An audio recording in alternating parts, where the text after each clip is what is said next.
नमस्कार, जय जोहार। छत्तीसगढ़ न्यूज में आपका बहुत बहुत स्वागत है। चलिए देखते हैं आज की 25 फटाफट काम की और महत्वपूर्ण बड़ी खबरों को। पर इससे पहले आप वीडियो को कहां से देख रही हैं, कमेंट में बताना बिल्कुल ना भूलें। छत्तीसगढ़ सरकार ने यात्रियों की सहूलियत और अवैध वसूली पर रोक के लिए लॉन्च किया सीजी बस लोकेशन ऐप। छत्तीसगढ़ सरकार ने यात्रियों की सहूलियत और सुरक्षा को बढ़ाने के लिए सीजी बस लोकेशन ऐप लॉन्च किया है, जिससे अब यात्री बसों की लाइव लोकेशन का पता लगा सकेंगे। इस ऐप के माध्यम से यात्रियों को अपनी यात्रा की बेहतर प्लानिंग करने में मदद मिलेगी और उन्हें अनावश्यक रूप से बस स्टैंड पर इंतजार नहीं करना पड़ेगा। ऐप के जरिए अवैध वसूली और अनधिकृत बस संचालन पर भी प्रभावी नियंत्रण लगेगा, जिससे परिवहन व्यवस्था अधिक सुरक्षित और पारदर्शिता बनेगी। इस ऐप में छत्तीसगढ़ और अन्य राज्यों के बीच चलने वाली सभी अंतर्राज्यीय बसों का डेटा फीड किया जाएगा। छत्तीसगढ़ के IRC की 83 वार्षिक बैठक में टेक्निकल सेशन, सड़क निर्माण और क्वालिटी कंट्रोल पर चर्चा।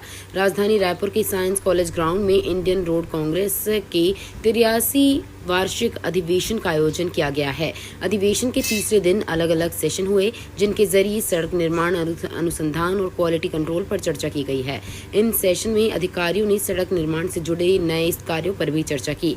अधिवेशन के तीसरे दिन टेक्निकल सेशन में प्रधान सचिव, सचिव और चीफ इंजीनियर्स की बैठक का आयोजन किया गया है। इसके साथ ही सेशन 13 में भारत में किए गए सड़क अनुसंधान कार्य पर एक्सपर्ट की तरफ से प्रस्तुतियां दी गईं। केंद्र ने छत्तीसगढ़, ओडिशा और पश्चिम बंगाल में अग्निशमन सेवाओं के लिए 725.62 करोड़ रुपए की 3 परियोजनाओं को दी मंजूरी। केंद्रीय गृह मंत्री अमित शाह की अध्यक्षता में एक उच्च स्तरीय समिति ने राज्यों में अग्निशमन सेवाओं के विस्तार और आधुनिकीकरण योजना के तहत छत्तीसगढ़, ओडिशा और पश्चिम बंगाल के लिए 725.62 करोड़ रुपए की 3 परियोजनाओं को मंजूरी दी है। केंद्रीय गृह मंत्रालय के मुताबिक समिति ने छत्तीसगढ़ के लिए 147.76 करोड़ रुपए, ओडिशा के लिए 201.10 करोड़ रुपए और पश्चिम बंगाल के लिए 376.76 करोड़ रुपए की मंजूर किए हैं। अपने ही लिखे लेटर में फंसे मुख्यमंत्री, बढ़ सकती है सरकार की मुश्किलें। छत्तीसगढ़ में धान खरीदी को लेकर सियासत तेज हो गई है। 14 नवंबर से शुरू हो रही धान खरीदी को लेकर कांग्रेस ने बीजेपी सरकार पर कई आरोप लगाए हैं। वहीं बीजेपी सरकार का कहना है कि धान खरीदी के लिए तैयारियां पूरी कर ली गई है। इसी बीच कांग्रेस ने एक लेटर जारी किया है। अब इस लेटर को लेकर सियासत तेज है। कांग्रेस ने जिस लेटर को जारी किया है उसे मौजूदा सीएम विष्णुदेव साय ने लिखा था। दरअसल 4 साल पुराने लेटर को लेकर कांग्रेस ने बीजेपी और मुख्यमंत्री से सवाल किया है। सीजी बोले, जंगल नहीं बचेगा तो कैसे चलेगा। छत्तीसगढ़ में जंगल और वन्यजीव सुरक्षित नहीं। छत्तीसगढ़ हाईकोर्ट के चीफ जस्टिस रमेश कुमार सिन्हा की डिवीजन बेंच ने बाघ की मौत पर सवाल उठाए हैं। उन्होंने टिप्पणी करते हुए कहा कि वन्यजीव नष्ट हो रहे हैं, पर्यावरण भी नष्ट हो रहा है। अब बचा क्या, वन्यजीव नहीं बच पाएंगे, जंगल नहीं बचेगा तो कैसे चलेगा। छत्तीसगढ़ में कम से कम यही सब है। डिवीजन बेंच ने मामले में प्रधान मुख्य वन संरक्षण को 10 दिन के अंदर व्यक्तिगत शपथ पत्र पर जवाब मांगा है। पूछा है कि वन्य जीवों के संरक्षण के लिए क्या कदम उठाए गए हैं। केस की अगली सुनवाई 21 नवंबर को रखी गई है। मेडिकल वेस्ट ट्रीटमेंट प्लांट तैयार, 4 जिले को मिलेगा लाभ, राजस्व के साथ पर्यावरण में रहेगा सहायक। शहर में अस्पतालों व क्लिनिक से निकलने वाले बायो मेडिकल वेस्ट को डिस्पोज करने के लिए शहर से 25 किलोमीटर दूर पूंजी पथरा में 3 करोड़ 75 लाख रुपए से 4 मीट्रिक टन क्षमता वाले संयुक्त जैविक अपशिष्ट उपचार प्लांट बनकर तैयार है, जिसका लाभ अब प्रदेश के 4 जिले रायगढ़, सारंगढ़, जांजगीर चांपा के साथ सख्ती के मेडिकल वेस्ट निष्पादन में मिलेगा। साथ ही प्लास्टिक रिसाइकलिंग कर राजस्व प्राप्त भी होगा। ऐसे में निर्माण पूर्ण होगा पर ठेका कंपनी ने संबंधित विभाग के अधिकारियों को पत्र लिखकर हैंड ओवर की प्रक्रिया को आगे बढ़ाया है। IPL की तर्ज पर बस्तर में होगा जगदलपुर वेटरन प्रीमियर लीग, 8 टीमें लेंगी हिस्सा। बस्तर में अब ड्यूज बॉल क्रिकेट को लेकर तेजी से जागरूकता फैल रही है। वहीं अब इसमें वेटरन खिलाड़ियों को भी मौका मिल रहा है। अब इस दिशा में एक कदम आगे बढ़कर IPL की तर्ज पर जगदलपुर वेटरन प्रीमियर लीग यानी वेटरन क्रिकेट प्रतियोगिता का आयोजन होने जा रहा है। इसमें बाकायदा टीम के ओनर होंगे और प्लेयरों की बोली लगेगी। इसके लिए तैयारी तेजी से शुरू हो चुकी है। 15 नवंबर को पीएम मोदी करेंगे वर्चुअली जनजातीय गौरव दिवस का शुभारंभ। छत्तीसगढ़ के रायपुर में भगवान बिरसा मुंडा की जयंती पर 15 नवंबर को राजधानी में जनजातीय गौरव दिवस का राज्य स्तरीय समारोह होगा। इस समारोह का प्रधानमंत्री नरेंद्र मोदी जमुई बिहार से वर्चुअल रूप से जड़कर शुभारंभ करेंगे। इसके साथ ही पीएम जनमन योजना में शामिल जिलों के हितग्राहियों से चर्चा भी करेंगे। मुख्यमंत्री विष्णुदेव साय की पहल पर राजधानी के अलावा राज्य के सभी जिला मुख्यालयों में भी 1 दिवसीय गौरव दिवस का आयोजन होगा। रायपुर में मतदान की स्याही दिखाने पर होटलों में डिस्काउंट। रायपुर दक्षिण विधानसभा उपचुनाव में मतदान प्रतिशत बढ़ाने के लिए जिला प्रशासन कई अलग अलग तरह की कोशिशें कर रहा है। इसे लेकर जिला प्रशासन ने रायपुर के कई बड़े होटलों के सहयोग से मतदान करने वाले लोगों को स्पेशल डिस्काउंट ऑफर रखा है, जिससे कि लोग मतदान करने के लिए मोटिवेट हो सकें। इसके अलावा जिला प्रशासन ने मतदान जागरूकता को लेकर बाइक रैली का भी आयोजन किया। जनजातीय गौरव दिवस पर मुख्यमंत्री विष्णुदेव साय होंगी मुख्य अतिथि। छत्तीसगढ़ में 15 नवंबर को जनजातीय गौरव दिवस के रूप में भगवान बिरसा मुंडा की जयंती मनाई जाएगी। राज्य शासन द्वारा लिए गए निर्णय अनुसार 15 नवंबर को राज्य की राजधानी रायपुर सहित सभी जिला मुख्यालयों में जनजातीय गौरव दिवस आयोजित किया जा रहा है। राजधानी रायपुर के साइंस कॉलेज मैदान में आयोजित जनजातीय गौरव दिवस पर मुख्यमंत्री विष्णुदेव साय मुख्य अतिथि होंगे। जिला मुख्यालयों में मंत्रीगण, सांसद एवं विधायक मुख्य अतिथि होंगे। जाति, धर्म और वर्गों को लड़ाने का काम कांग्रेस करती है। खड़गे के बयान पर भड़के छत्तीसगढ़ डिप्टी सीएम। छत्तीसगढ़ में विधानसभा उपचुनाव को लेकर लगातार राजनीति पार्टियों के बीच आरोप प्रत्यारोप का सिलसिला जारी है। अब छत्तीसगढ़ में कांग्रेस के राष्ट्रीय अध्यक्ष मल्लिकार्जुन खड़गे के बयान पर सियासी बवाल खड़ा हो गया है। दरअसल मल्लिकार्जुन खड़गे ने अपने एक बयान में आरएसएस और भाजपा को देश के लिए खतरा बताया है। अब मल्लिकार्जुन खड़गे के इस बयान पर छत्तीसगढ़ के डिप्टी सीएम अरुण साहब ने पलटवार किया है। साथ ही उन्होंने कांग्रेस पर जमकर हमला किया है। उन्होंने कहा कि कांग्रेस जाति, धर्म और वर्गों को लड़ाने का काम करती है। त्योहारी सीजन खत्म होते ही रेल यात्रियों की बढ़ी परेशानी। छत्तीसगढ़ में त्योहारी सीजन खत्म होने के बावजूद ट्रेनों को निरस्त किए जाने का सिलसिला जारी है। इसी कड़ी में अब दक्षिण पूर्व मध्य रेलवे के रायपुर मंडल के अंतर्गत हथबंध तिल्दा नेवरा सेक्शन में रोड अंडरब्रिज निर्माण के लिए बॉक्स पुशिंग हेतु रिलीविंग गर्डर की लॉन्चिंग की जाएगी। इस कार्य के लिए 15, 16 और 17 नवंबर को ट्रैफिक कम पावर ब्लॉक लिया जाएगा, जिसके चलते रेलवे ने छत्तीसगढ़ से होकर गुजरने वाली 9 ट्रेनों को रद्द कर दिया है।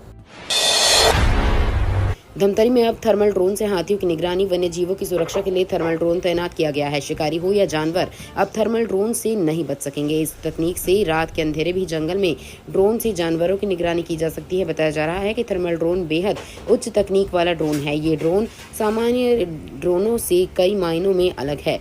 थर्मल ड्रोन की मदद से रात में भी वीडियोग्राफी की जा सकती है। ड्रोन किसी भी जिंदा चीज के शरीर की गर्मी को ट्रेस कर लेता है और उसकी वीडियोग्राफी कर सकता है।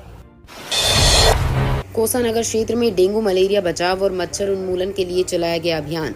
नगर पालिका निगम भिलाई क्षेत्र में डेंगू, मलेरिया बचाव एवं मच्छर उन्मूलन हेतु निरंतर अभियान चलाया जा रहा है। निगम के 5 जोन के स्वास्थ्य अधिकारी द्वारा अपने जोन क्षेत्र में बीमारी की रोकथाम हेतु अभियान चलाया जाने लगा है। जोन के अधिकारियों द्वारा अपने क्षेत्र में दल बनाया गया है। दल अपने निर्धारित कार्यक्रम के अनुसार बस्तियों में जाकर निरीक्षण करते हैं, संबंधित परिवार को समझाइश देते हैं, रैली निकालते हैं, नुक्कड़ नाटक के माध्यम से लोगों को संदेश देते हैं कि किस प्रकार से स्वयं एवं अपने परिवार को सुरक्षित रखा जाए।